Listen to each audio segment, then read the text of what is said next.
Vamos a entrar ya en la cuestión de la programación del timeline.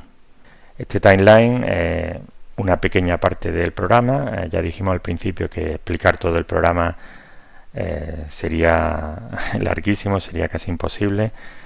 Entonces nos vamos a centrar en esta parte que es bastante atractiva para los estudiantes. Lo primero que vamos a ver es en qué consisten las notas y las publicaciones que hemos abreviado como pubs. La cita dice que piensas que sabes cuando aprendes, estás más seguro cuando sabes escribir, incluso más seguro cuando sabes enseñar, pero seguro del todo cuando sabes programar. De hecho, cuando te enfrentas a un problema como la programación del timeline, que sería algo parecido a lo que veis en Facebook o en Twitter, quizás se parezca un poco más a Twitter, tienes el problema de ponerte sobre el papel y decir cómo diseño esto, cómo lo programo.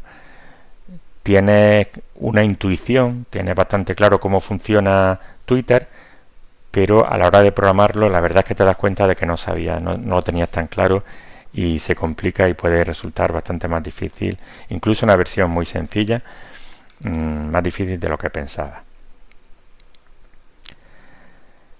Este es el aspecto que tiene el timeline. Pues sería una serie de mensajes donde cada uno de los mensajes puede tener una serie de comentarios asociados a él. Hay unos botones para dar favorito, unos botones para compartir, aparecería quién es el usuario que manda el mensaje, en qué fecha y el contenido del mensaje. El contenido también puede llevar incrustado una imagen o un vídeo, o incluso una integración de una vista de otra página externa, como por ejemplo unas transparencias de SlideShare. En este caso hay una diferencia con Twitter, que sería el hecho de que no solamente los posts, lo que escribe el usuario, puede aparecer, sino otra serie de mensajes o de avisos. Por ejemplo, cuando el profesor pone un aviso o una convocatoria de examen, también puede aparecer dentro del timeline.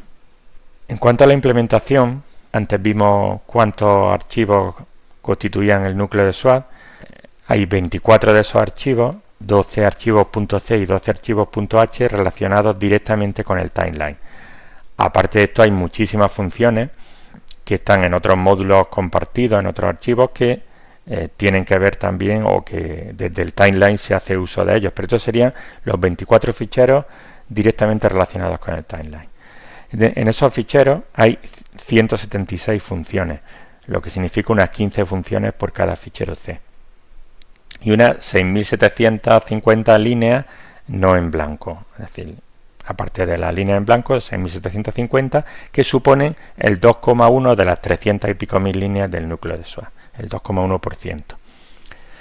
Son 5.965 líneas en los ficheros .c y 788 líneas en los ficheros .h. Pues esto supone unas 34 líneas por función. En el caso global de SWAT Core vimos que había unas 60 líneas por función. Quiere decir que esta parte está especialmente refactorizada y ha sido programada más recientemente, y por eso el número de líneas por función es prácticamente la mitad que el promedio. El timeline internamente consiste en un conjunto de publicaciones que vienen o bien de un usuario o bien globales, es decir, puede haber un timeline del usuario. Cuando pulsamos sobre la fotografía del usuario aparecería una especie de fichita con su perfil público y debajo el timeline de todo lo que ha escrito o comentado ese usuario. Y también está el timeline global, que estaría en la opción de inicio timeline, que dentro de ese timeline se puede elegir ver solamente mis posts, los posts donde yo he participado, los posts de los usuarios a los que sigo, que sería algo parecido a lo que hace Twitter o Facebook, y los posts de todos los usuarios. Esto obviamente en Twitter no se puede hacer, porque serían millones por segundo, ¿no? Pero como aquí no tenemos tantos usuarios, pues es posible que sin seguir a ningún usuario elijamos la opción de ver todo lo que se está escribiendo, lo que está escribiendo todo el mundo en el timeline. ¿Cómo están definidos internamente esas estructuras de datos para decidir si se utiliza el timeline del usuario o el global? Pues lo tenéis en este typedef de C que hay aquí arriba. son, digamos, dos valores, el timeline del usuario y el timeline global. Y luego el tipo de datos who, que dice pues si es desconocido, si soy yo, sería solamente yo, si son los usuarios seleccionados, en esta opción que es más genérica de la plataforma, no solamente del timeline, no se aplica al timeline, de los usuarios seguidos y de todos los usuarios. Tendríamos esas tres opciones, me, followed y all. ¿Qué es una publicación? Hemos dicho que el timeline es un conjunto de publicaciones. Una publicación sería lo que hemos llamado nota, una especie de mensaje, una nota original, una nota compartida o un comentario a una nota. Cualquiera de las tres se considera publicación. Actualmente en SWAT, dentro de la Universidad de Granada, en mayo de 2022, tenía 25.000 notas originales, 1.400 notas compartidas y 6.600 comentarios a una nota. En total serían 33.504 publicaciones y las notas originales pues sería el 76%, la mayoría son notas originales, un pequeño porcentaje son notas compartidas y un 20%, una quinta parte, son comentarios. El tipo de publicación lo tenéis en la estructura de datos esta que aparece a la izquierda: desconocido, nota original, nota compartida o comentario a una nota. Y la estructura de datos publicación tiene los siguientes campos: el código de la publicación, el código de la nota, el código del publicador, corresponde al código de usuario para poder enlazar con quién ha sido el que ha hecho la publicación o la compartición de la nota, el tipo de nota, de esos 4 tipos que tenéis aquí. Bueno, el primero no se utilizaría, el desconocido, se utilizarían los otros 3. El primero se utiliza solamente por comprobaciones, inicializaciones, y luego un puntero a la siguiente publicación, de forma que podamos usarlo para hacer listas encadenadas. ¿Qué sería una nota? Pues una nota puede ser 5 cosas. Puede ser un post del timeline, es decir, puede ser una escritura directa en el timeline por parte de un usuario. Puede ser un fichero público, es decir, un profesor, por ejemplo, pone un archivo con una licencia Creative Commons dentro de la zona de descarga de documentos y que ese fichero sea visible por todo el mundo, pues aparecería automáticamente en el timeline. Una convocatoria de examen, un aviso dentro de la asignatura, un aviso público, y un post en un foro que sea público, en un foro global. Hay foros particulares de asignatura, esos no entrarían aquí, sino los foros que estarían o bien en la zona de SWAT sobre el funcionamiento de la plataforma o bien en el foro general. Todos estos ficheros públicos, convocatorias de examen, avisos y posts en los foros se consideran públicos y por tanto se pueden poner en el timeline. Aparte, por supuesto, de los principales que serían los posts del timeline. Como veis, los posts del timeline no suponen la mayor parte, solo son el 19%, 4.755 de los 25.000 notas totales que hay. Un porcentaje muy pequeño correspondería a ficheros públicos, un 11% serían convocatorias de examen y la mayor parte, casi el 70%, corresponde a avisos por parte de profesores. ¿Esto por qué es así? Pues bueno, pues porque los profesores ponen bastantes avisos y hay un porcentaje muy pequeño de usuarios en la plataforma que escriban en el timeline. Si el timeline hubiéramos hecho las estadísticas, no ahora, sino en 2014, 2015, cuando prácticamente toda la universidad estaba utilizando la plataforma, pues probablemente tendríamos un número mucho más alto. No sé si en porcentaje sería más alto, pero yo adivino o imagino que sí. Realmente los ficheros públicos pueden estar en distintas zonas y esto da lugar a que internamente la estructura de datos que almacena el tipo de nota pues tenga más valores, ¿no? Este sería el post en el timeline. Todo esto serían archivos públicos en distintas zonas, en la zona de la institución, del centro de la titulación o de la asignatura, una convocatoria de examen, un aviso o un post en uno de los foros globales o de SWAT. Y la estructura nota Antes vimos la estructura publicación, la estructura nota tiene todos esos campos, el código de la nota, el tipo de nota, los que acabamos de ver ahora, quién es el publicador. Fijaos que el código de usuario aquí sería el que escribió la nota original, mientras que si una nota es compartida tendría un código de usuario que puede ser, bueno, que será distinto del que ha compartido la nota, porque un usuario no puede compartir una nota suya propia, luego forzosamente será un código distinto.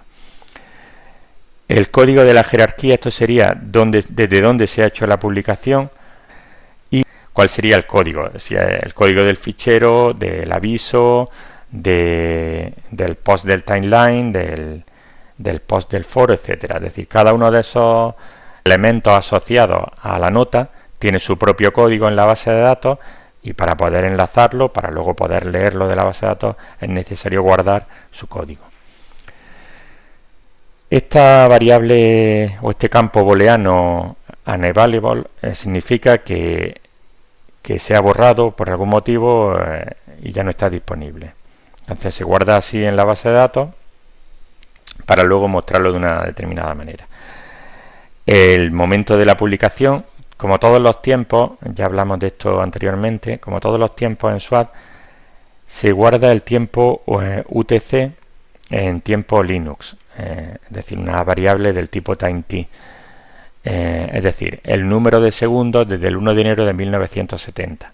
A partir de ahí, ese dato, que es un número entero, se comunica al cliente, y el cliente, el navegador en JavaScript, muestra la fecha correcta en función del uso horario donde esté el usuario que está viendo la plataforma.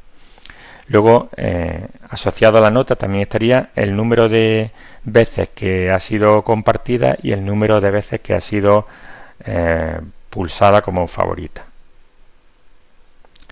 Como hemos dicho antes y hemos visto en la imagen, en la captura de pantalla, cada nota puede tener comentarios asociados a ella. Es decir, sea la nota un post o sea un aviso de la asignatura o sea un enlace a un comentario en un foro o un enlace a un archivo público, los usuarios pueden hacer comentarios.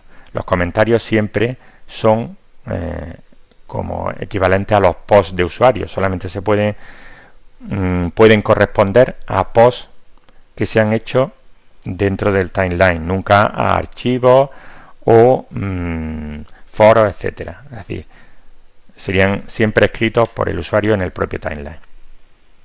Entonces cada nota tiene su autor y cada comentario también su autor asociado. El número de comentarios en principio es infinito. Aquí tenéis la relación entre todas estas estructuras de datos. Tendríamos una tabla en la base de datos que se llama TML, veréis que todas empiezan por TML de timeline, TML pubs, que contiene todas las publicaciones, que apuntan a su vez a notas o a comentarios. Las notas estarían en la tabla TML notes y los comentarios en la tabla TML comments. Y luego las notas, como veis, pueden apuntar a convocatorias de examen en la tabla CFE exams, call for exams, en la tabla file browser o BRW files, es decir, a los ficheros públicos, en la tabla not notices, que sería la tabla donde se almacenan todos los avisos amarillos de la asignatura, a la tabla TML post, donde se almacenan los posts propiamente dichos del timeline, o a la tabla forum post, donde se almacenan los posts de los foros. Aquí veis, por ejemplo, que la nota 2 es apuntada desde la publicación original, la publicación 2, que sería un puntero a la nota original, o desde la publicación 3, que sería una nota compartida. Es decir, las dos se refieren a la misma nota, pero en este caso el usuario que ha hecho la publicación 3 lo que ha hecho es compartir la nota 2. En mayo de 2022 los números, los tamaños que tienen esas tablas, bueno, ya acabamos de ver antes esos números, serían 33.000 publicaciones y 25.000 notas, 6.600 comentarios, y aquí tenéis los punteros que hay, que lo hemos visto antes también, a la tabla de las distintas tablas, ¿no? La de convocatorias de examen, ficheros públicos, avisos, posts originales del timeline y posts del foro. Y aquí los números totales que hay en esas tablas. Por ejemplo, la tabla de ficheros almacena actualmente 1.500.000 ficheros, pero solamente hay un 1% de esos ficheros, menos del 1%, solo 66 ficheros públicos apuntados desde las notas del timeline. Repasamos ahora las tablas de la base de datos que tienen que ver con el timeline. Bueno, la cita que he elegido es una canción un poco de broma que aparece en YouTube que dice en el estribillo: no te olvides de poner el where en el delete from. Bueno, es algo bastante gracioso y curioso para los programadores de SQL saber que cuando estamos escribiendo una sentencia de eliminación de una serie de tuplas o una serie de filas dentro de una tabla de la base de datos, casi tenemos que escribir primero la parte del where, es decir, la condición de qué fila seleccionamos para su borrado, antes de escribir delete from, porque si escribimos delete from el nombre de la tabla y terminamos la sentencia en ese momento sin escribir correctamente el where, estamos eliminando todas las entradas de la tabla, lo cual puede ser desastroso, y si no tenemos una copia de seguridad, pues se nos puede caer el pelo. Esta sería la misma figura que vimos antes, con las 144 tablas de la base de datos, y vamos a centrarnos en las 7 tablas del timeline. Realmente esas 144 tablas son todas las tablas que están almacenadas físicamente en el disco en la base de datos, pero luego hay una serie de tablas temporales que se van creando dinámicamente en memoria cuando hacen falta, y vamos a ver algunas de ellas también. Si hacemos la orden dentro de MySQL show tables like tml- tanto por ciento, que sería un comodín, es decir, todas las que comienzan por tml, vemos esas 7 tablas: comments fab, notes o notes fabs, posts, pubs o publicaciones, y timelines. Son las que tenéis en la figura, en ese extracto de la figura que están en color rosa, todas estas de aquí.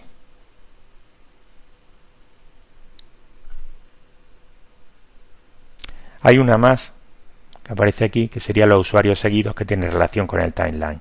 Si queremos ver los timelines solamente de los usuarios a los que sigo, es necesario echar mano de esta tabla que establece la relación entre qué usuario sigue a qué otro usuario. Vamos a ver los campos que tiene cada una de esas tablas. La tabla de publicaciones tiene el código de publicación. Estos campos, que son del tipo autoincremento, son la clave primaria de la tabla, es decir, que cada publicación tiene asociado un código único de publicación que empieza por el número 1 y se va autoincrementando cada vez que se crea una nueva publicación. Y ese código único es el que enlaza con otras tablas a la hora de hacer consulta, a la hora de hacer join dentro de las búsquedas, por ejemplo. El código de nota, hemos visto que la publicación podía apuntar a una nota original, o la publicación podía ser una nota compartida. Entonces tenemos el código de publicación y el código de nota, el código de quien ha hecho la publicación o la compartición, el tipo de publicación, ya vimos que había 3 tipos de publicación, ¿no? Y la hora a la que se hizo la publicación. Este sería el campo datetime, que corresponde a la fecha, que luego se traduce en la hora local en el navegador del cliente.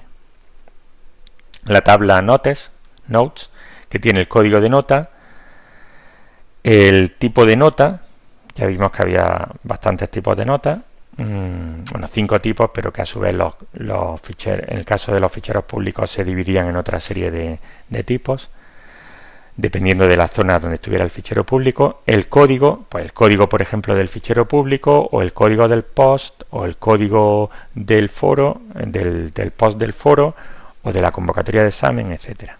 El código de usuario que ha hecho la publicación, el código de jerarquía, que nos dice pues en qué parte estamos de la jerarquía,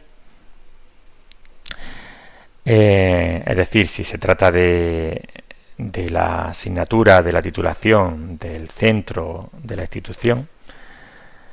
en la variable booleana que nos dice si está disponible o no y la hora a la que se publicó esa nota. La tabla NotesFab lo que nos indica es quién ha dado favorito a esa nota. Estaría un código único, siempre en todas las tablas, veis, el código autoincremento es la clave primaria, el código único que identifica esa entrada dentro de la tabla, el código de nota al que se ha dado favorito, quién fue el que dio favorito y el momento en el que se dio favorito. Luego, a la hora de mostrarlo en la pantalla, se ordena desde el primero que dio favorito hasta el más reciente. Por eso es necesario guardar en qué momento fue en el que se pulsó el botón del corazoncillo para dar el favorito.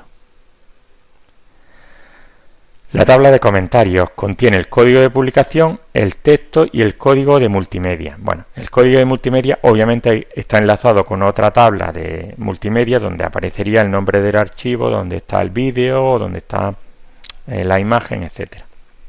Es decir, serían otras tablas que son compartidas por otras partes del núcleo de SWAT y que en este caso no la contemplamos como directamente perteneciente al timeline.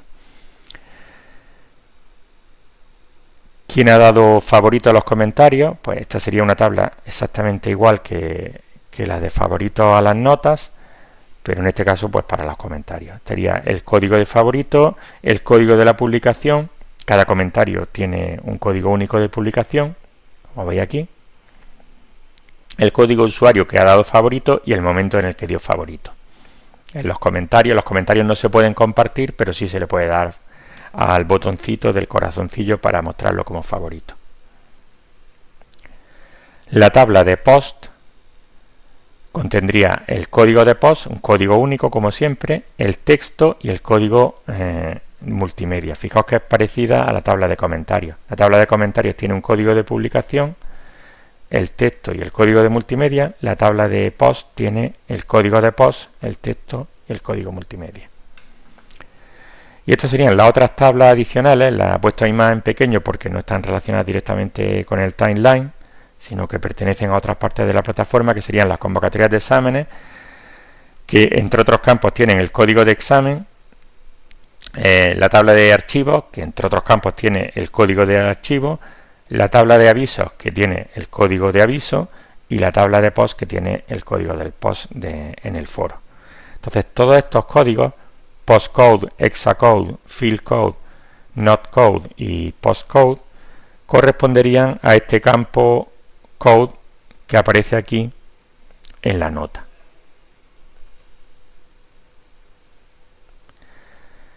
También tenemos la tabla timelines, que lo que almacena sería todo lo que se está mostrando en la pantalla de un determinado usuario.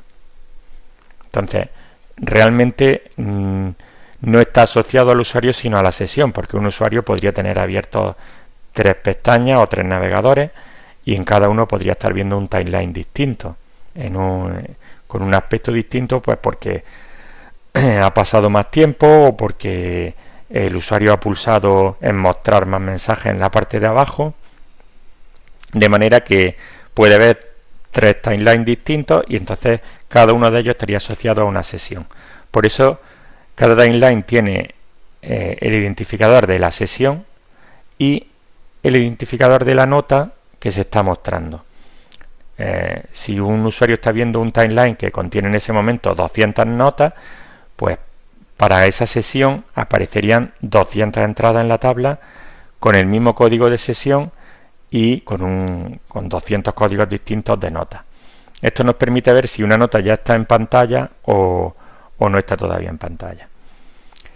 Y la tabla TMP Timeline se crea por cada sesión para cada usuario que está viendo el timeline, se crea de forma temporal en memoria y solamente almacena los códigos de las notas.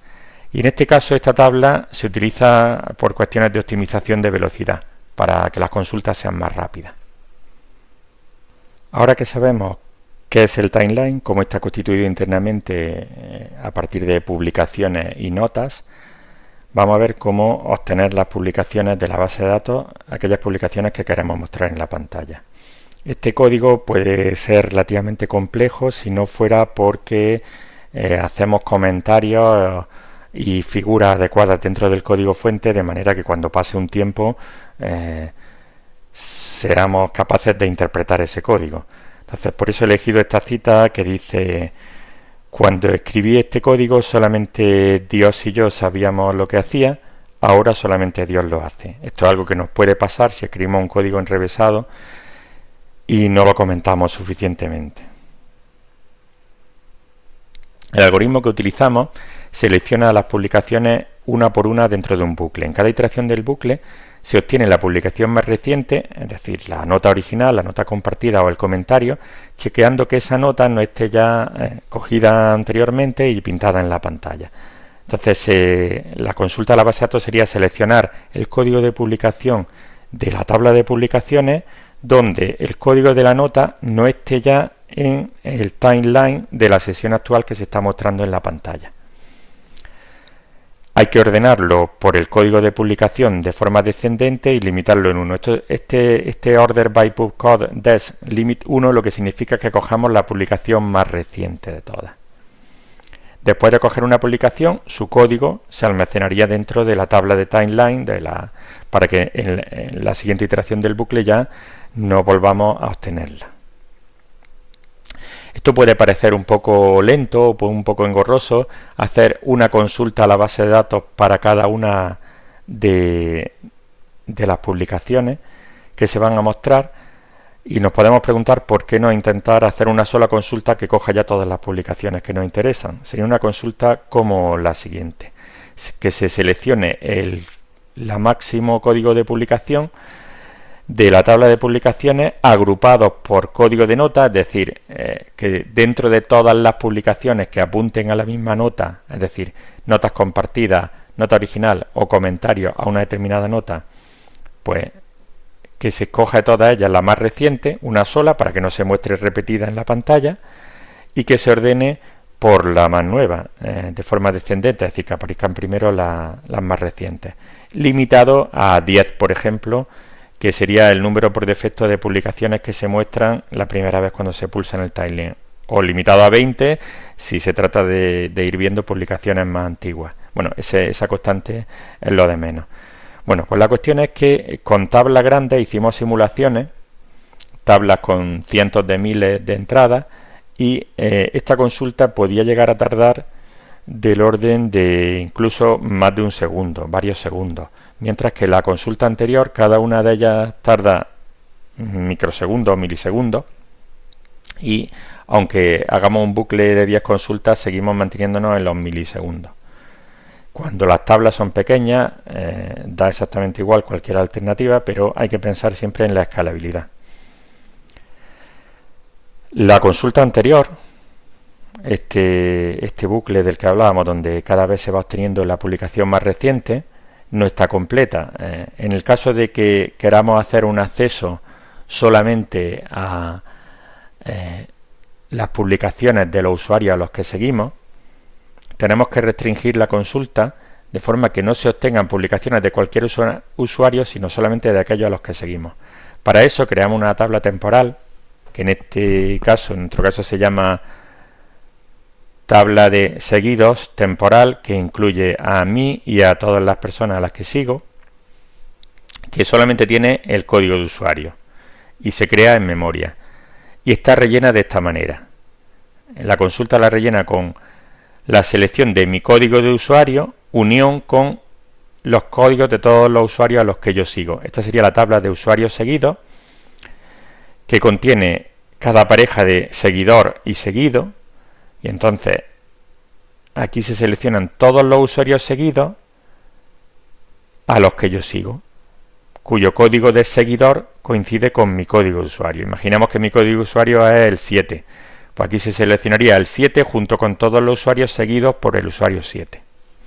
Entonces rellenamos esa tabla, que puede tener, por ejemplo, imaginad que sigo a 10 usuarios, tendría 11 códigos de usuario el mío y los 10 códigos de los usuarios a los que sigo.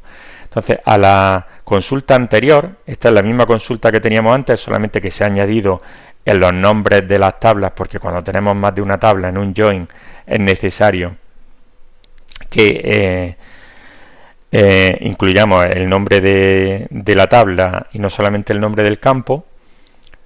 Por eso aparece aquí todo esto. Pues ahora lo tomaríamos no solamente de la tabla de publicaciones, sino de la unión de las tablas de publicaciones o el inner join de las tablas de publicaciones que teníamos antes y de esta tabla temporal que acabamos de crear, con la condición que hace el join, que sería donde el código de publicador esté dentro de esta tabla de posibles publicadores que soy yo y los usuarios a los que sigo. El resto de la consulta es exactamente igual que antes. Es decir, hemos añadido esa parte que está en amarillo. Bien, ¿qué es lo que estamos obteniendo de la base de datos? Pues hay tres tipos de consultas que se pueden hacer. Cuando pulsamos en el botón de ver el timeline, en la opción dentro de SWAT de ver el timeline, obtendríamos las publicaciones recientes, que serían las que están aquí en color blanco. Por defecto se muestran la primera vez 10 publicaciones. Sería esta constante obtener publicaciones recientes. Pero si van llegando nuevas publicaciones de forma automática, sin que nosotros estemos pulsando en actualizar, nos interesa. Por ejemplo, imaginad que estamos mirando la pantalla y llega una publicación nueva. O nos hemos ausentado un momento, nos hemos ido a tomar café 10 minutos y han llegado 3 nuevas publicaciones en esos 10 minutos. Pues aparecerá un mensaje en la parte de arriba del timeline diciendo ver nueva actividad y entre paréntesis el número de publicaciones nuevas que hay. Entonces, pulsando sobre ese botón que acaba de aparecer, nos mostrará la nueva actividad que ha aparecido. Entonces, esa nueva actividad también hay que obtenerla de la base de datos. Sería esta constante obtener nuevas publicaciones. Y aparte, cuando el usuario pulsa sobre ver más en la parte de abajo del timeline, se obtienen otras 20 publicaciones y un nuevo botón ver más, que a su vez obtendría otras 20 publicaciones y así hasta llegar a la primera publicación de todas. Entonces ese sería obtener las publicaciones que están aquí en un color amarillo un poco más oscuro. Obtener publicaciones más antiguas. Las publicaciones nuevas y las publicaciones antiguas se obtienen utilizando Ajax. Ajax es una tecnología que permite hacer una petición al servidor y que éste nos devuelva no el código HTML de toda la página, sino un pequeño trozo de HTML que luego se mostrará en un contenedor, en una pequeña zona de la pantalla, en lugar de refrescar toda la pantalla, todo lo que estamos viendo en el navegador. De esta forma, la transferencia de datos es mucho más eficiente, se transfieren muchos menos datos y además el aspecto en la pantalla es mucho más fluido, porque no se ve cómo se refresca y se actualiza toda la página, sino solamente cambia el contenido de una pequeña parte. A la hora de obtener esas publicaciones, tanto las publicaciones nuevas como las recientes como las antiguas, tenemos una variable que nos dice qué rango de publicaciones debemos pedir a la base de datos. Esa variable sería este range pubs to get, que tiene dos campos, top y bottom. Si top fuera 9 y bottom fuera 3, obtendríamos las publicaciones estrictamente mayores que 3 y estrictamente menores que la 9. Aquí números más grandes, recordad que significa publicaciones más recientes, números más pequeños, publicaciones más antiguas. ¿Qué ocurre en cada uno de los tres casos? Bien, pues en el caso de publicaciones recientes, que sería lo primero que pulsamos cuando damos clic en el botón de timeline, y que por defecto hemos dicho que sería 10, las 10 publicaciones más recientes, entonces los campos top y bottom serían 0. 0 significa más infinito y menos infinito, es decir, queremos obtener dentro de ese límite de 10 cualquier publicación, desde la más nueva hasta las más antiguas, pero siempre limitado por ese 10 o la constante que sea. Cuando estamos teniendo solamente las publicaciones nuevas, top seguiría siendo más infinito, es decir, nos interesa cualquier publicación por grande que sea, pero el bottom ya no sería menos infinito, ya no sería ese código 0, sino que sería la publicación más reciente la última publicación que está mostrada en la pantalla. En este caso imaginemos que la pantalla ya está mostrada hasta la publicación número 8.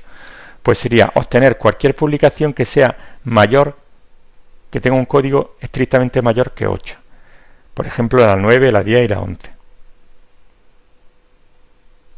Y en el caso de que nos refiramos a publicaciones más antiguas, aquí el botón seguiría siendo menos infinito y el top es el que contendría la publicación más antigua que se haya mostrado en la pantalla. Imaginamos que en la pantalla está mostrada hasta la publicación número 4, pues obtendríamos 10 publicaciones de la 4 hacia abajo.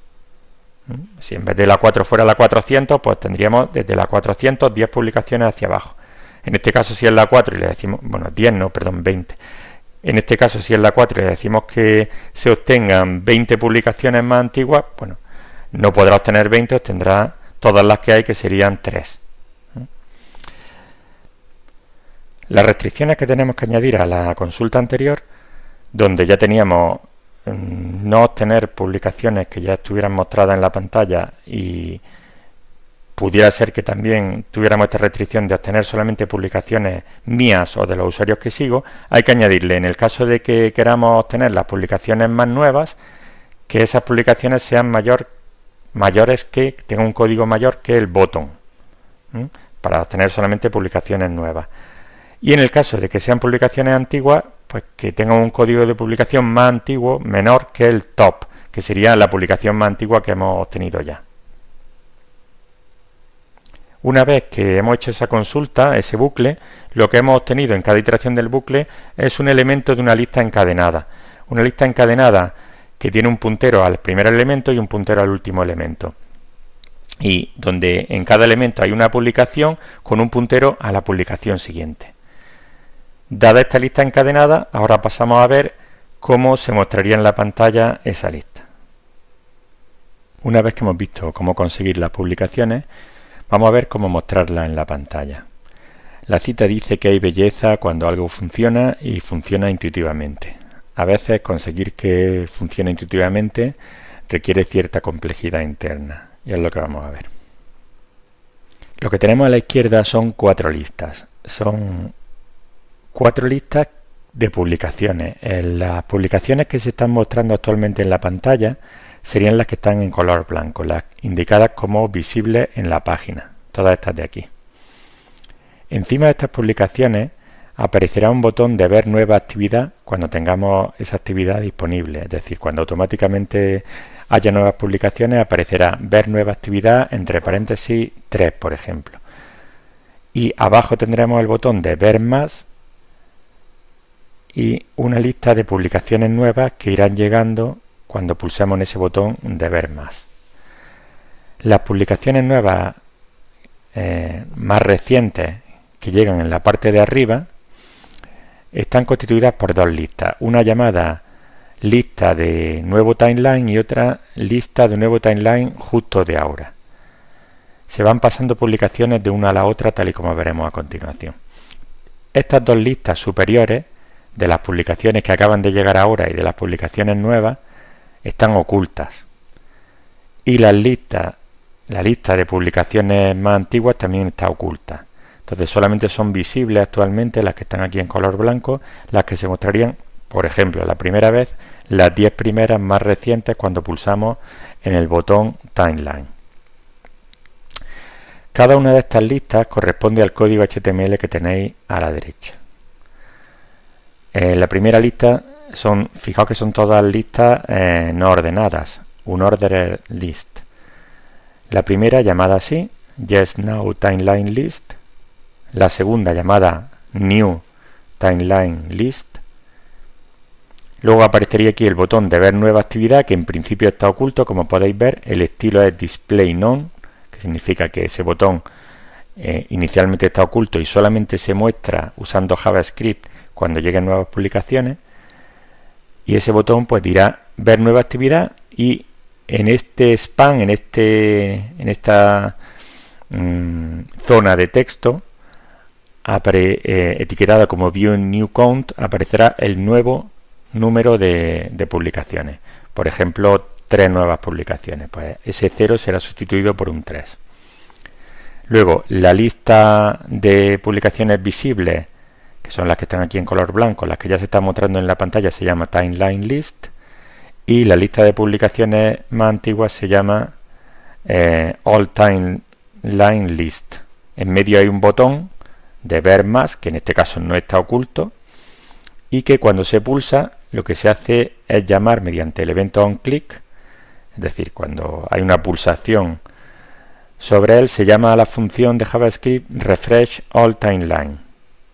Es decir, se invoca vía Ajax la obtención de las publicaciones más antiguas, de las 20 siguientes publicaciones más antiguas, pero no de una forma automática, sino directamente en el momento en que se pulsa sobre el botón. Aquí veis otra función que también está en amarillo, más arriba, que sería la de ver nueva actividad, que en el momento en que se pulsa se invoca la función mover el nuevo timeline al timeline, es decir, esta lista New Timeline List, moverla a la cabecera, a la parte superior de la lista visible en la pantalla cuando pulsemos ver nueva actividad. Vamos a ver en detalle cada una de las acciones que tienen lugar a continuación. Lo primero de todo sería cómo es el refresco automático usando Ajax, que se produce cada 2, 3, 4 segundos, de manera que si llegan nuevas publicaciones, estas listas se van actualizando y el botón de ver nueva actividad aparecería en la pantalla, incluyendo el número de publicaciones nuevas recibidas. Entonces, el código HTML, incluyendo un par de scripts, lo tenéis aquí. Este primer script contiene la función init, que se carga cuando se carga el cuerpo de la página, y lo que hace es llamar a esta función setTimeout de JavaScript, que nos indica que transcurrido este tiempo delay new timeline, se llame a la función refresh new timeline. Entonces, ese tiempo inicialmente, como veis aquí, está inicializado a 2000 milisegundos, es decir, a 2 segundos. Cuando se llame a refrescar el nuevo timeline, ese tiempo se actualiza a 3 segundos. Luego, la siguiente vez que se llame, a 4 segundos. La siguiente vez, a 5 segundos. De esa manera, en lugar de estar refrescando la pantalla cada 2 segundos, lo que significa que cada cliente que esté viendo el timeline haría una petición cada 2 segundos al servidor, que podría sobrecargar el servidor de una manera pues bastante inútil, porque si el usuario se ha ausentado durante 3 horas de la pantalla, no es necesario que se esté refrescando cada 2 segundos. Si el usuario acaba de interactuar, sí sería interesante que ese tiempo de refresco fuera pequeño. Entonces el tiempo se va incrementando, de manera que cuando el usuario se va bastante tiempo lejos de la pantalla, ese tiempo puede llegar a ser incluso de varios minutos, porque no es tan importante esa frecuencia de refresco alta. Es decir, el objetivo aquí sería no sobrecargar el servidor inútilmente. Bueno, luego hay una serie de parámetros que también se definen en el código HTML de la web, que serían el identificador de sesión, la acción que se quiere conseguir, es decir, de todas las más de 1000 acciones que contempla la plataforma Swap, pues en este caso cuál sería la acción siguiente que queremos hacer, que en nuestro caso sería actualizar el timeline con las nuevas publicaciones. Y el parámetro who, que nos diría si queremos ver publicaciones solo del usuario identificado, solo mías, de todos los usuarios a los que sigo o de todos los usuarios que hay en la plataforma. La función refrescar nuevo timeline, que se va a ir llamando automáticamente cada 2, 3, 4, 5 segundos, sería la siguiente. Esta estaría definida en el fichero swap lo que sea versión .js que se carga al cargar la página. Bien, ¿cómo se hace el refresco vía Ajax? Es decir, Ajax significaría que solamente vamos a pintar una zona de la pantalla, no todo el código HTML completo. Pues se hace mediante un objeto Ajax. Ese objeto Ajax se crea mediante esta función Ajax create object, que dentro hace una llamada a new XML HTTP request. Esta es la función que crea el objeto. Y se le asigna a esta variable objeto XML HTTP request new timeline. Si ese objeto se ha creado correctamente, es decir, si no es null, entonces creamos esta variable refresh params con todos los parámetros separados por ampersand, que es la forma de pasar los parámetros a SWAT. Esta propiedad onReadyStateChange lo que nos dice es qué función se va a invocar cuando haya un cambio en el estado de esa petición, de ese objeto Ajax. Cuando haya algún cambio se llamará una función que vamos a ver en la siguiente diapositiva, que se llama leer los datos del nuevo timeline, read new timeline data. Luego hay que llamar al método open, indicándole que se utilizará el método post la acción Ajax que queremos hacer, que la teníamos definida aquí, que contendrá la URL de SWAT, pues https://openswat.org/inglés, por ejemplo. Y luego true, que dice que, bueno, esta es la opción por defecto, que se abra esta conexión de forma asíncrona. Bien, luego hay que mandar este método también de fijar la cabecera de petición con esta cadena y enviar los parámetros, que sería esta variable, los parámetros con los que se llama a esa acción de Ajax. La función a la que se invoca, como decíamos, cuando haya un cambio en el estado del objeto, sería read new timeline data. Entonces, si el objeto tiene el valor en la propiedad readyState, tiene el valor 4, significa que se han recibido nuevos datos. Si el status ha sido 200, que significa OK, es decir, datos recibidos correctamente, entonces lo que tenemos que hacer es conseguir el objeto de la lista YesNowTimelineList, es decir, esta lista de arriba, la lista que contiene las publicaciones que se van a recibir o que se acaban de recibir en ese momento. Si hemos conseguido con éxito, que será lo normal, esa lista, entonces la propiedad innerHTML, al cambiarla, lo que hacemos es introducir dentro de esa lista todos los elementos li/li, es decir, todos los elementos de la lista que vendrán en response text. Dentro del objeto XML HTTP request new timeline, la propiedad response text tiene lo que le ha mandado la ejecución de SWAT, que sería todo el texto li/li, donde dentro de cada li/li iría una publicación. El número de notas que se acaban de conseguir será el número de nodos que tenga, el número de nodos hijo que tenga esa lista, la longitud, la propiedad longitud de la propiedad child nodes de esa lista que tenemos. Entonces, si por ejemplo han venido 3 publicaciones nuevas en esos 2 segundos, en esos 5 segundos, pues la longitud será 3. Y lo que se hace es, si el número de elementos es distinto de 0, significa que han llegado nuevas publicaciones, pues lo primero que tenemos que hacer es evaluar todos los scripts que haya en esos elementos. Esto es por lo siguiente. Dentro de los elementos de la lista habrá, entre todas las cosas que se pintan en la pantalla, se pinta la fecha actual. Esa fecha, como hemos dicho ya en más de una ocasión, viene como el número de segundos desde el 1 de enero de 1970 en el servidor. Y eso hay que pasarlo a la fecha local, según el uso horario del cliente, del navegador, en el país en el que esté el cliente. Entonces, eso se hace en JavaScript. Eso nuevo que acaba de llegar hay que evaluar todos los scripts, hay que procesar los scripts para que se pinte correctamente la fecha. Eso es lo que hace esta función. La función va recorriendo todos los elementos que sean script y va llamando a la función eval, que los evalúa, es decir, que los procesa. Y lo mismo hay que hacer con las ecuaciones matemáticas, que en el caso de SWAT todos los posts que se escriban pueden incluir ecuaciones, fórmulas en LaTeX, y se evalúan mediante MathJax. Y al propio código de MathJax hay que decirle que vuelva a repintar todas las expresiones que le acaben de llegar. Eso se hace mediante la llamada mathjax.typeset.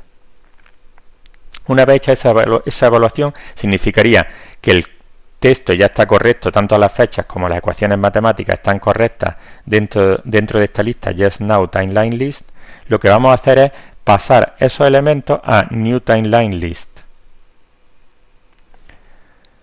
Se obtiene el valor de NewTimelineList y en un bucle vamos insertando en la parte de arriba, mediante InsertBefore, en la parte de arriba de NewTimelineList se van insertando las publicaciones que acaban de llegar. Fijaos que NewTimelineList podría tener, por ejemplo, 20 publicaciones nuevas que ya llegaron antes y que todavía el usuario no ha mostrado, no están en la parte visible. Y a esas 20 se le pueden añadir las 3 que acaban de llegar ahora. Bueno, en este caso no serían 20 en la figura, son 4, pero bueno, el número que sea, ¿no? Actualizaremos el número de notas en el timeline, es decir, este valor que aquí había ver nueva actividad entre paréntesis 20 o 4 o lo que sea, pues se le suman los nuevos elementos y en vez de 20 pues aparecería 23 o en vez de 4 aparecería 7. Sería esta parte de aquí, view new count innerHTML igual a la longitud nueva, el número de hijos nuevos que tenga el new timeline list. Y el mensaje con el número de notas que estaría oculto en principio la primera vez, el see new activity o ver nueva actividad, que en principio ese botón está oculto, hay que hacerlo que no esté oculto. La propiedad display tendrá el valor none y hay que hacerlo igual a nada, que significa quitar ese comportamiento de que esté oculto. Y eso automáticamente hace que se muestre ese mensaje. Si el mensaje ya estaba mostrado, hacer esto no implica nada, simplemente se vuelve a mostrar. Y luego lo que decíamos antes, el delay del new timeline, que valía 2000, se incrementa en 1000 y ya valdría 3000 milisegundos. De forma que al llamar de nuevo a setTimeout con la función refresh new timeline, pues se pasará con el valor de 3000 la siguiente vez que se ejecute con el valor de 4000, 5000, etcétera, de modo que se va incrementando el tiempo de refresco.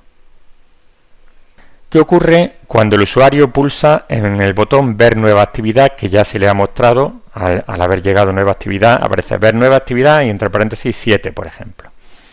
Pues lo que ocurrirá será que tenemos que transferir esta lista New Timeline List a la cabecera de la lista Timeline List, de manera que aparezcan en la pantalla. Entonces se hace de la siguiente forma. Se obtiene el elemento, o sea, se obtiene la lista New Timeline List, se obtiene por otro lado la lista Timeline List y se va recorriendo para todas las notas nuevas que hay en New Timeline List, se va recorriendo chequeando si el último hijo, es decir, el más viejo del New Timeline List, es la última ocurrencia de la nota. Es decir, empezamos por la parte de abajo y queremos ver si ese último elemento es la más reciente de todas las ocurrencias o hay encima de él alguna que haya llegado nueva. Por ejemplo, imaginamos que aquí un usuario ha escrito una nota y otro un poco más arriba la ha compartido esa nota. No interesa que se muestre dos veces, nos interesa que se muestre solamente la más reciente. Entonces lo que vamos a hacer es chequear qué es la más reciente. Inicializamos esta variable más reciente a verdadero y si encontramos otra más reciente, pues indicamos que no es la más reciente, que esta que estamos chequeando sería falso que sea la más reciente. Entonces recorremos todos los nodos hijos del New Timeline y si encontramos ese código de nota, desde 0 hasta el último -1, 0 sería este de aquí, el último sería este de aquí, pues lo vamos recorriendo hacia abajo. Si encontramos alguno cuyo código coincide con este que hay aquí, que eso se hace mediante esta propiedad DataSetNodeCode, que eso ya lo hemos fijado cuando creamos la lista dentro del SWAT core, cuando se hizo la llamada a la función de coger las publicaciones nuevas, ya fuimos poniendo el código de nota dentro de cada elemento. Pues si ese código de nota coincide con el código de nota que tiene el último elemento, el más antiguo, entonces que no es la ocurrencia más reciente y abortamos ya este bucle. Si resulta que sí era la ocurrencia más reciente de esa nota, entonces lo que hacemos es mover esa nota hacia abajo. Mediante insert before, el new timeline, el último hijo, que sería este de aquí, lo movemos antes del primer hijo de la lista timeline list.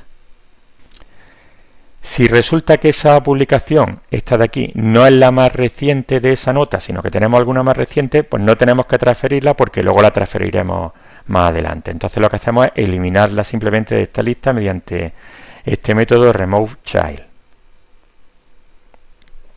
Aquí reseteamos, bueno, esto no sería necesario, pero lo hacemos, lo ponemos a 0 el número de elementos nuevos. No es necesario porque lo estamos sobreescribiendo siempre antes, lo habíamos hecho antes exactamente aquí,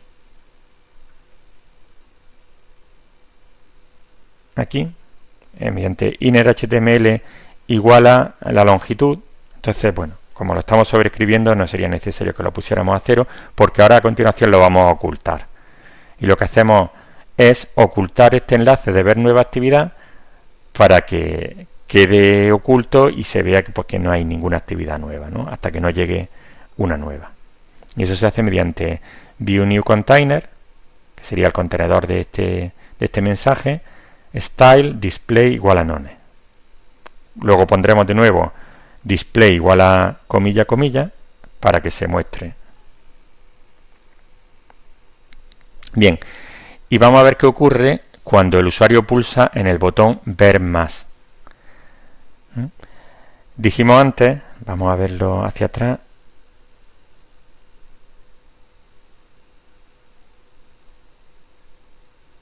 que en el botón ver más, cuando se hiciera clic sobre ese botón ver más, se llamaría la función refresh all timeline.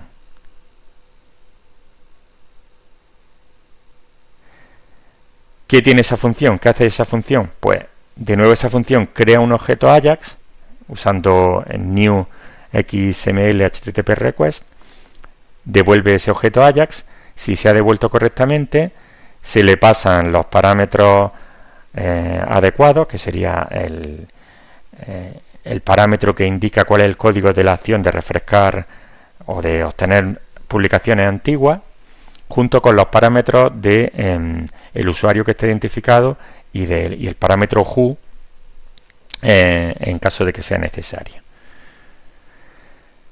De nuevo, igual que antes, se establece el método leer viejo timeline o timeline antiguo datos read all timeline data cuando cambie el estado de ese objeto Ajax.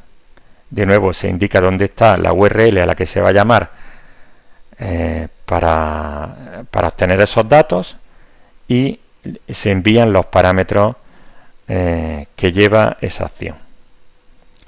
Entonces vamos a ver la función read all timeline data. Esa función lo que hace es lo siguiente, igual que antes. Si el estado de disponible es 4, significa que se han recibido datos. Si se han recibido los datos correctamente, es decir, que el estado es 200, es decir, si han ocurrido las dos cosas, entonces hemos recibido los datos correctos y lo que hacemos es conseguir la lista all timeline list y en all timeline list el inner HTML, es decir, el código interno que tiene en HTML, le asignamos la respuesta de texto que viene en el objeto Ajax, que la hemos puesto al ejecutar el núcleo de SWAT, y contiene una lista de elementos li/li, serían normalmente 20 elementos, li/li, con cada una de las publicaciones que tenga cada elemento. Y lo que se hace es, si esa lista tiene elementos, podría pasar que ya estemos justo al final de la lista y ya no haya ningún elemento más que obtener. En ese caso, pues simplemente el botoncito de ver más lo ponemos a none, indicando que no queremos ver ningún elemento adicional. Si no fuera el caso, es decir, si estamos en el caso de que sí que vienen, de que sí que quedan más elementos, pues entonces lo que tenemos que hacer, igual que antes hicimos con la lista New Timeline List, que la fuimos pasando a la parte de arriba de Timeline List, ahora All Timeline List tenemos que ir pasándola a la parte de abajo de Timeline List. De nuevo, antes de pasar cada elemento, evaluamos los scripts para que las fechas se muestren correctamente, evaluamos las expresiones en MathJax para que las ecuaciones se muestren correctamente y vamos añadiendo con AppendChild a la lista Timeline List, vamos añadiendo cada uno de los elementos de All Timeline List, empezando por el de más arriba, por el más reciente, hasta el más antiguo. Sería este bucle de aquí. En este caso no comprobamos que sea el más reciente y nada, simplemente vamos añadiéndolos todos. A continuación vamos a ver cómo se hace el diseño o la disposición de los distintos elementos de un post y sus comentarios en la pantalla. La cita corresponde al título de un libro famoso sobre usabilidad y experiencia de usuario que se titula No me hagas pensar. Y tiene que ver con el hecho de que el diseño debe ser intuitivo. Los botones, iconos, disposición del texto, mensajes, tienen que hacer que no se requiera consultar un manual de usuario, sino que de una forma directa, intuitiva, el usuario sepa dónde tiene que pulsar. Que muchas veces tiene que ver con imitar comportamientos que se hacen en otros sistemas similares. Por ejemplo, aquí para dar favorito tenemos un corazoncito, bueno, pues porque otras redes sociales lo hacen igual, ¿no? O para compartir, el icono de compartir, que no significa prácticamente nada, es como un ángulo, pero tiene sentido, o los usuarios lo conocen porque ya lo han visto en otras plataformas similares. A la izquierda tenéis en el modo oscuro el diseño del timeline para un post donde escribo un mensaje, bienvenido a SWAT, y una usuaria responde y yo le vuelvo a responder y abajo aparece abierto el formulario con la incrustación de un contenido multimedia, en este caso una imagen, y el texto. También aparecen una serie de mensajes con comentarios con enlaces, en este caso un enlace a un usuario y aquí un enlace externo, que luego más adelante veremos cómo se incrustan esos enlaces. Y también veis que está la parte de favoritos y la parte de compartir. En el caso de los comentarios solamente está la parte de favoritos, no hay compartir. Y luego los iconos para eliminar.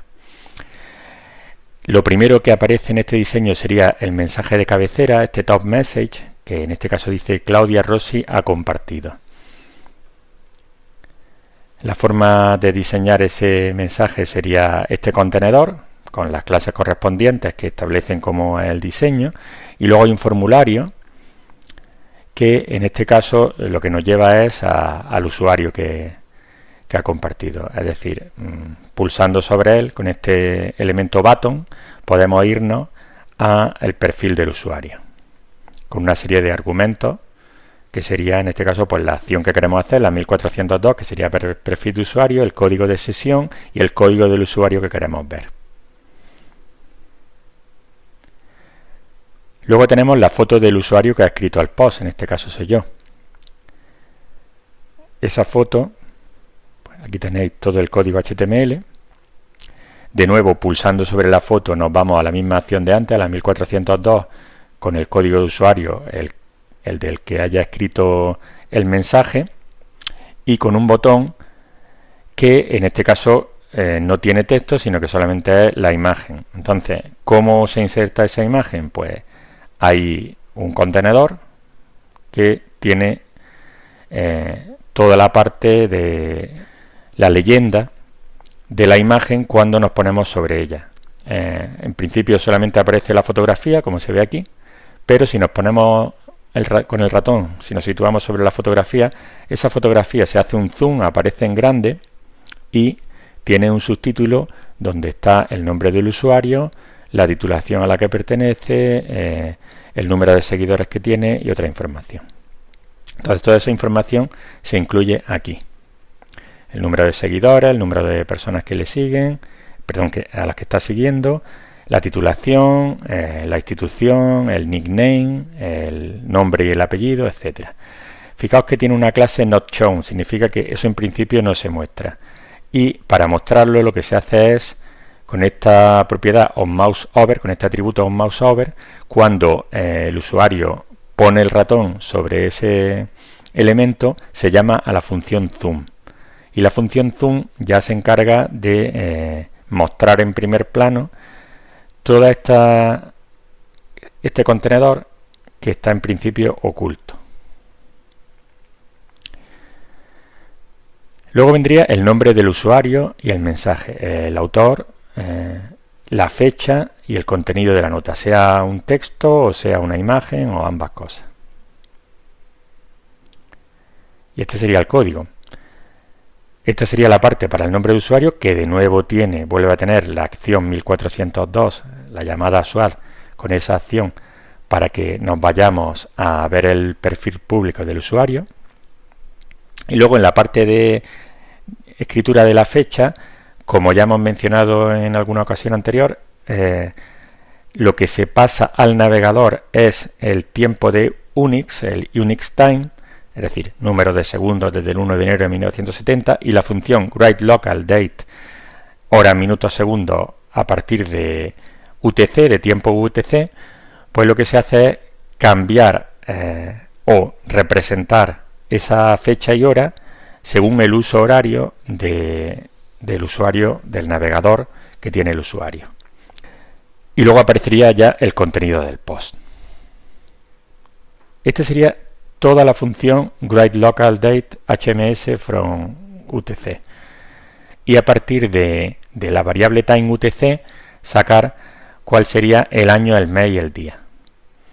Entonces, estas funciones de hoy se utilizan como comparación para saber si la fecha que nos han pasado coincide con hoy o no. Y en función de algunos de los otros parámetros, pues mostraremos un mensaje u otro. ¿De acuerdo? Aquí estaríamos decidiendo si tenemos que escribir la fecha o solamente la hora, si escribimos hoy o no. En el caso de que tengamos que escribir la palabra hoy, pues el string sería el texto hoy en el idioma en el que estemos actualmente, y si no, pues según el formato de la fecha, que sería el tercer parámetro de la función, pues escribiremos en el formato año, mes, día, o en el formato día, mes y año, o en el formato mes, día, año, en fin, según el formato que nos indiquen, escribiremos un string u otro. También los separadores pueden ser retornos de carro o pueden ser espacios. Pues todo esto se va indicando aquí. Y aquí al final, pues también decidimos si tenemos que escribir la hora, si tenemos que escribir los minutos, si tenemos que escribir los segundos. En el parámetro writeHMS.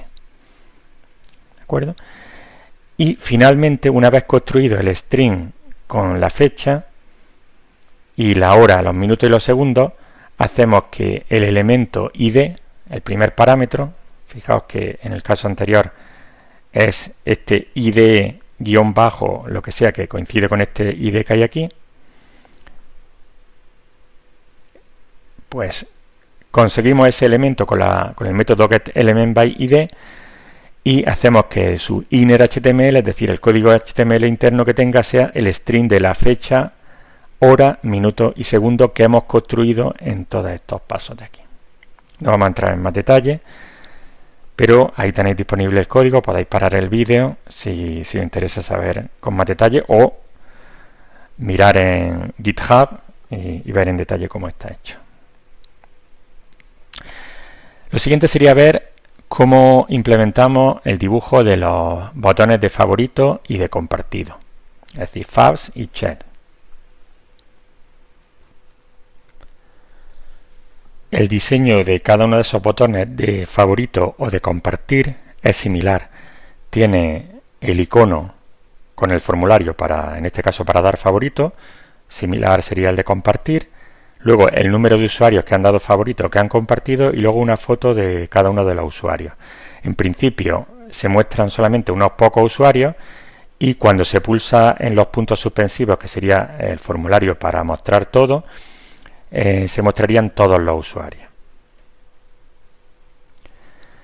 Los favoritos, por ejemplo, tienen un formulario llamando a esta función cuando se envía el formulario, con la acción 1512, que sería marcar como favorito el mensaje o desmarcar como favorito en el caso de que ya esté hecho favorito. Y el icono sería el favicon, y aquí tenéis pues las clases que determinan cómo sería el diseño, es decir, el tamaño del icono, si hay que resaltar ese icono cuando el ratón pasa por encima, etcétera. Luego aparecería el número de personas que han dado favorito y luego un contenedor para los usuarios, para las fotografías de los usuarios. Exactamente igual con el botón de compartir, solo que se trata de una acción diferente, en este caso la 1495. El icono sería el de compartir. Y para mostrar todos los usuarios, pues igual, pero con la acción 1767. El icono de los puntos suspensivos y el texto, pues ver todos. ¿Cómo sería la función de JavaScript de actualizar el contenedor de los favoritos o de los compartidores? Es decir, actualizar todo el contenedor que hemos visto antes. Pues de nuevo no queremos repintar toda la página web, solamente queremos actualizar mediante Ajax ese pequeño recuadro, ese contenedor. Entonces, como siempre, creamos un objeto Ajax y lo que hacemos es que definimos una función apuntada, una función callback apuntada por el método onReadyStateChange, que cuando haya un cambio en el estado de disponible o de listo de ese objeto Ajax, se llame a nuestra función.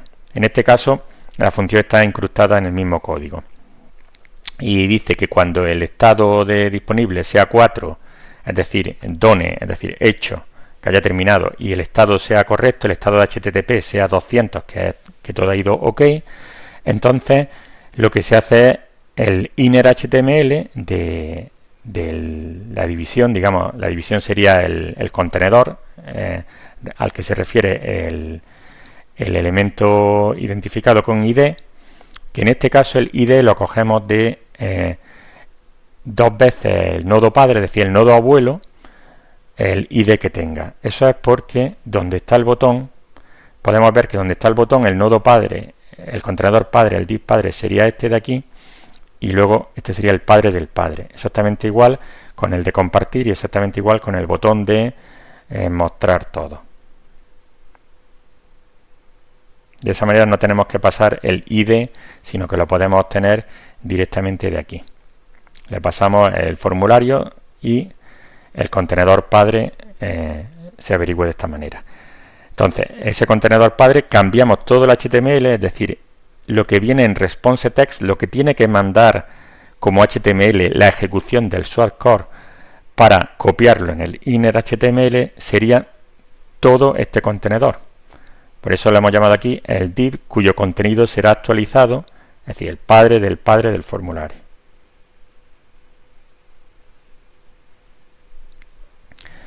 Y de nuevo lo de siempre, ¿no? Los parámetros que se le pasan aquí, la cabecera y el método post, la acción donde está la URL de Swath. Luego tendríamos el botón el icono de eliminar, si queremos eliminar el post o un comentario. Este que tenéis aquí.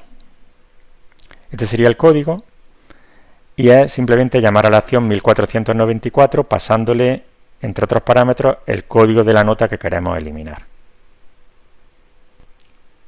Luego vendría el icono de comentario y el formulario para escribir un nuevo comentario. Inicialmente todo esto está oculto, toda la parte de escritura del comentario está oculto.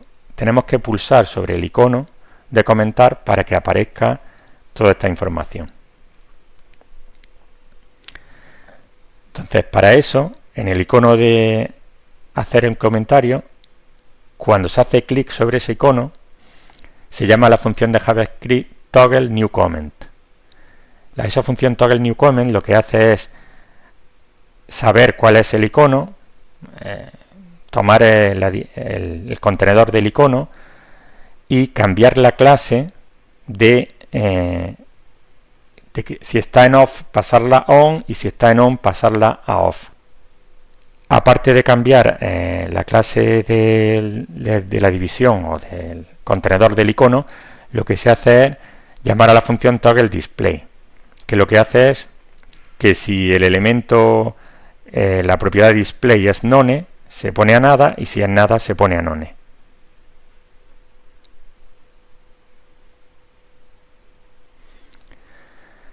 Bueno, y la parte del nuevo comentario es bastante parecida a la parte de escribir un post.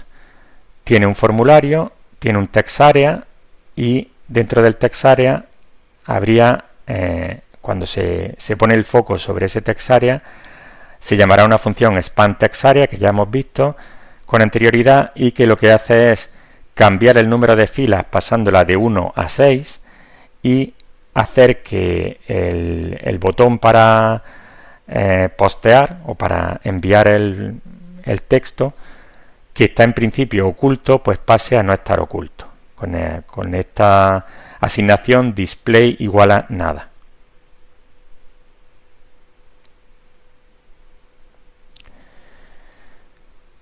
Bien, ¿cuál sería la lista de comentarios? ¿Cómo ponemos en pantalla la lista de comentarios? Lo que tenéis aquí, estos dos comentarios y esta parte de aquí en el diseño.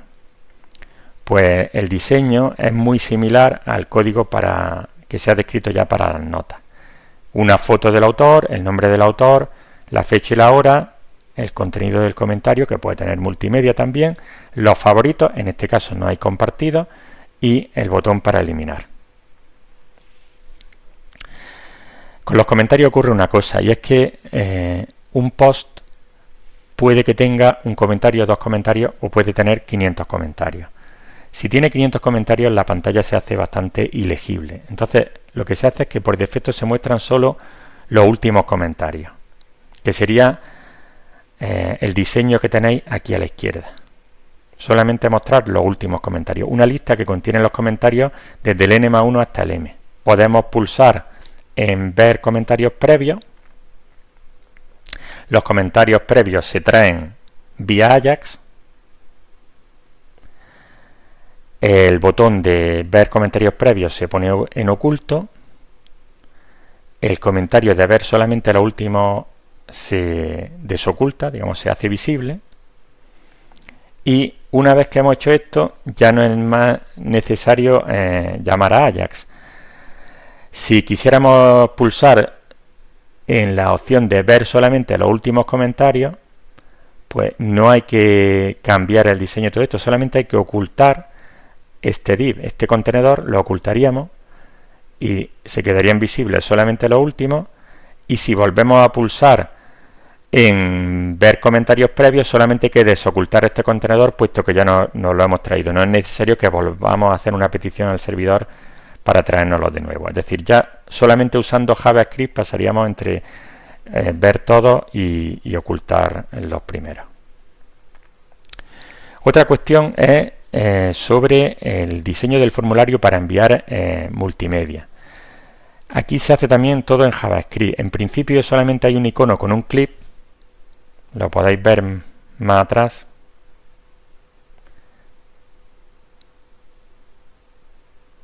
Bueno, no se ve aquí, pero en principio cuando pulsamos en este botón de hacer el comentario se mostraría el formulario con el texto y un icono de un clip, y si pulsamos en el icono del clip se expandiría y se mostraría todo esto que ya está pintado pero está oculto. Multimedia, esos iconos y el resto de campos del formulario. Volviendo a donde estábamos. El diseño sería ese icono clip, que como veis, cuando se hace clic sobre el clip, se llama la función MediaActivate Media Uploader, que lo que va a hacer es mostrar toda esa información. Y luego aparecería el campo este multimedia, el texto, el título multimedia, el icono de la ayuda, y la función MediaActivate Media Uploader contendría mostrar, hacer display en None la parte del icono del propio clip y la parte del formulario de upload, todo esto desocultarlo, digamos, hacerlo pasar de None a nada para que se muestre. Entonces se ocultaría esta parte y se haría visible esta parte mediante esas dos líneas de código. En los botones de multimedia pues tenemos tres botones. El primero sirve para subir una imagen o un vídeo que se guardará dentro de la plataforma y luego se mostrará empotrado. Luego el segundo sería para subir un enlace a un vídeo de YouTube y el tercero sería para subir un enlace a una presentación o a un diálogo, a un marco, a un iframe que estaría empotrado y puede provenir de distintas fuentes. Normalmente hay fuentes como SlideShare que te proporcionan un código de iframe y habría que copiar el enlace que nos dan ahí. Entonces, en función de que tengamos una imagen o un vídeo que vamos a subir, un enlace de YouTube o un código empotrado, mostraremos más o menos o distintos diálogos en la parte inferior. Estos serían los tres iconos. Si el primero de todos, si se pulsa en él, se llamaría la función MediaClick on Activate Upload. Si se pulsa en el segundo, MediaClick on Activate YouTube, MediaClick on Activate Embed.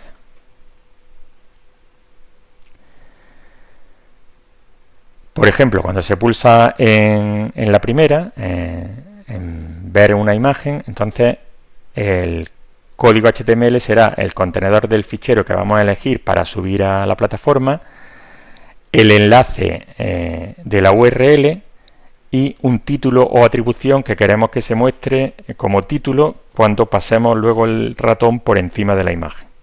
Por ejemplo, imaginemos que queremos subir una noticia de un periódico, podríamos hacer una captura de pantalla de una imagen o del titular de ese periódico, poner un enlace que nos lleve al periódico y luego en título de atribución pues poner, por ejemplo, el texto de la noticia o poner el periódico de dónde viene la fuente o quién tiene el copyright de esa información.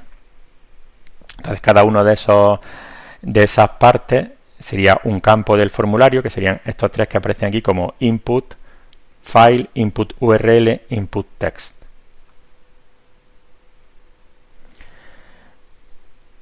Cuando pulsamos en imagen vídeo, recordad que tenemos aquí la función MediaClick on Activate Upload, pues lo que se hace es lo siguiente.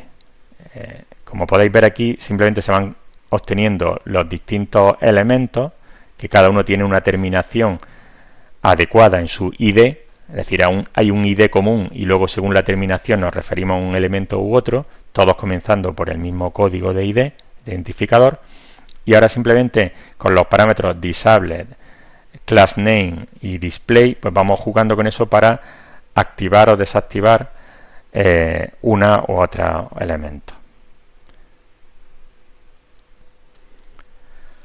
Por último, vamos a ver una pequeña pincelada, una introducción a cómo hemos hecho la inserción de enlaces dentro del texto. Esto es algo global de la plataforma, no solamente en el caso del timeline, pero lo vamos a explicar puesto que es una funcionalidad que es interesante. Es decir, cuando nosotros escribimos un texto del tipo https tal que aparezca como enlace, o cuando hacemos una referencia arroba un usuario determinado, pues que aparezca con un enlace al perfil de ese usuario junto con la fotografía del usuario. Todo esto está programado en C y he elegido esta cita por la dificultad que tiene hacer una programación a bajo nivel de este tipo de cuestiones. El lenguaje C combina toda la potencia del lenguaje ensamblador con la facilidad de uso del lenguaje ensamblador. Es bastante irónico el mensaje. Te esperas que fuera a decir la potencia del lenguaje ensamblador con un alto nivel y una forma fácil de programar, pero realmente no. tienes que programarlo todo muy a bajo nivel. Entonces, lo que hemos hecho es hacer un parseado o un análisis de la cadena creando una lista de enlaces. Esa lista de enlaces, pues, por ejemplo, en el texto hi admin can I use opensource.org for free, en esa cadena hay dos enlaces. El primero sería un enlace al perfil del usuario @admin y el segundo sería la URL que aparece ahí escrita. Entonces tenemos que transformar ese texto plano insertando los enlaces correspondientes. Al final solamente una transformación de una cadena. Podríamos pensar en que la forma de detectarlo podría ser usar expresiones regulares, hacer reemplazos cuando se encuentra una expresión de tal tipo, reemplazarlo por otra cadena. Se puede hacer en un nivel más alto, pero en C o dispones de alguna biblioteca de más alto nivel o lo haces completamente a mano, y es lo que hemos hecho nosotros. Entonces, una vez que hemos ido analizando todo el string, comprobando, pues por ejemplo, que empieza por arroba, si empieza por arroba, que luego no venga otra arroba, que venga algo que parezca un nickname. Se comprueba de hecho que ese nickname sea un nickname real. Si no lo es, no se pone un enlace que estaría roto. Es decir, si yo pongo @admin458 y ese usuario no existe, no aparece enlace. Si pongo @admin y el usuario existe, sí aparece enlace. Y en el segundo caso, pues comprobando que empieza por HTTP o por HTTPS, etcétera. Es decir, que tiene el aspecto de una URL, pero ese análisis se hace de una forma bastante manual.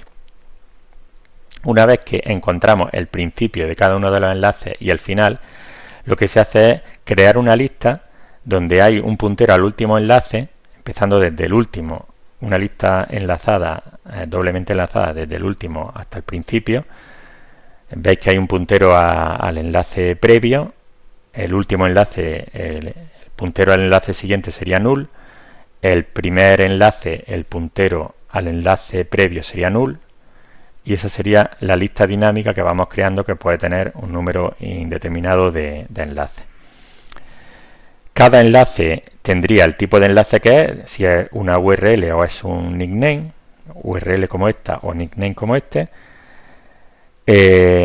Una cadena, un substring, que sería una estructura de este tipo, donde hay un puntero al string, un puntero a justo el carácter donde comienza ese string en la cadena original, y la longitud que tiene ese string. Como esa longitud ya se ha precalculado conforme vamos analizando, ya la dejamos guardada, que luego nos vendrá bien para hacer las inserciones.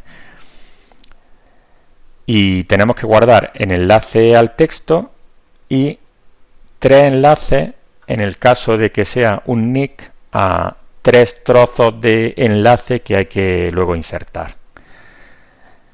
Luego también guardamos en cada enlace la longitud añadida hasta ese momento, y con esa variable podremos ir insertando todos los enlaces en una sola pasada sin tener que ir moviendo texto una y otra vez para cada enlace.